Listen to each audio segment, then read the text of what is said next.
Hello friends, नमस्कार। मेरा नाम विनायक वर्मा है और मैं एक रियल एस्टेट कंसल्टिंग फर्म को चलाता हूँ। इस वीडियो में जिस टॉपिक को हम लेंगे वो है इंटरेस्ट जो हम भरते हैं जब कभी हम कोई होम लोन लेते हैं।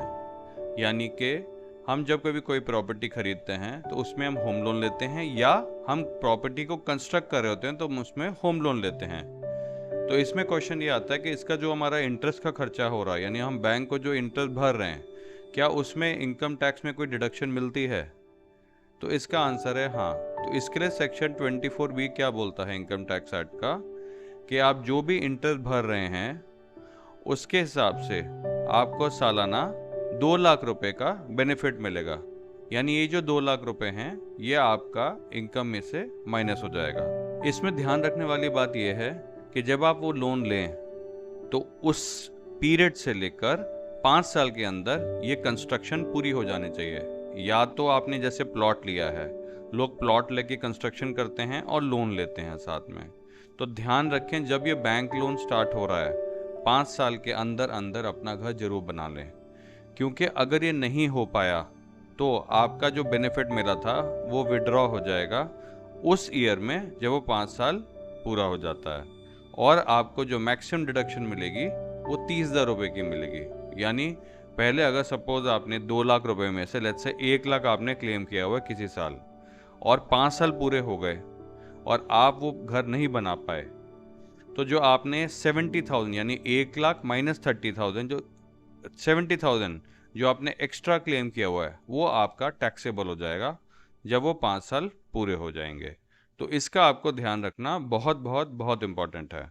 इसमें हमारे सामने कुछ केसेस आए हैं जिसके अंदर लोगों ने लोन लिया है और उन्होंने पहले तो प्लॉट लेट खरीदा, लोन ले लिया था, कंस्ट्रक्शन शुरू हुई, बीच में कंस्ट्रक्शन रुक गई, फिर थोड़ा सा बीच में कोई ऐसा प्रॉब्लम आ गई उनकी पर्सनल कि वो काम नहीं हो पाया, फिर ठेकेदार की प्रॉब्लम हो गई, और करते करते करते करते उन्होंने 4 फ्लोर बनाए, एक विला बनाया, और उसका पीरियड जो था वो 5 साल क्रॉस कर गया।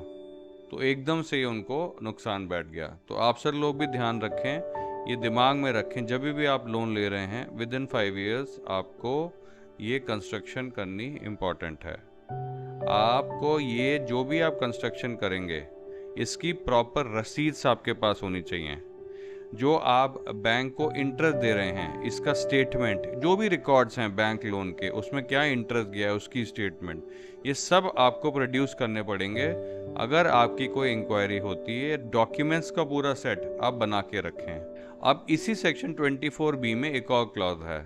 अब सपोज ये प्रॉपर्टी तो आप जो पहला केस मैंने लिया ये है सेल्फ यूज़ के लिए कि आप अपनी खुद उसमें रहेंगे। लेकिन अगर सपोज आपने ये जो प्रॉपर्टी है ये ऑलरेडी आप एक प्रॉपर्टी में रह रहे थे और ये दूसरी प्रॉपर्टी है जिसको आपने लेट आउट किया, यानी इसको आपने रेंट पे चढ़ा दिया, या आपने deem to be let out इस प्रॉपर्टी को माना, यानी दूसरी प्रॉपर्टी जो आपने बना रहे हैं घर को, उसका जो एक डीम्ड रेंट है वो जो कैलकुलेट किया जाता है, या आपने एक्चुअल रेंट पे जो चढ़ाया है जो आपको रेंट मिल रहा है, तो उसमें भी वो डिडक्ट हो जाता है जो इंटरेस्ट आप पे करते हैं। और अच्छी बात मैं आपको बताता हूँ, बहुत ध्यान से समझिए, अगर ये लेट आउट प्रॉपर्टी है या deem to be let out property है तो आपकी कोई भी लिमिट नहीं है।